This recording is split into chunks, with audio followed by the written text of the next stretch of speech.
Hormone শক্তি বাড়ায় ও শরীরের দুর্বলতা দূর করে এমন 5টি খাবার। আমি আপনাদের দেখাবো এমন 5টি খাবার যেগুলো নিয়মিত খেলে হরমোন শক্তি বাড়ে এবং শরীরের দুর্বলতা দূর হয়। 1. ডিম। প্রতিদিন সকালে একটি সেদ্ধ ডিম বা অমলেট খেলে হরমোন ব্যালেন্স ঠিক থাকে এবং শরীর শক্তিশালী হয়। 2. বাদাম, আলমন্ড বা ওয়ালনাট।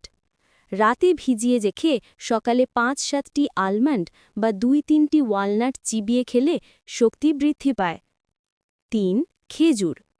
সকাল বা সন্ধ্যায় 2-3টি খেজুর খেলে শরীরের দুর্বলতা কমে এবং হরমোন নিয়ন্ত্রণে থাকে। 4. কালোজিরা।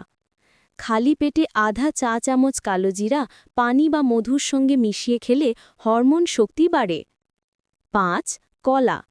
ব্যায়ামের আগে বা সকালে একটি কলা খেলে শক্তি বৃদ্ধি পায় এবং ক্লান্তি কমে। এই 5টি খাবার নিয়মিত খেয়ে দেখুন, আপনার শরীর আরও শক্তিশালী হবে এবং হরমোন ব্যালেন্স ঠিক থাকবে।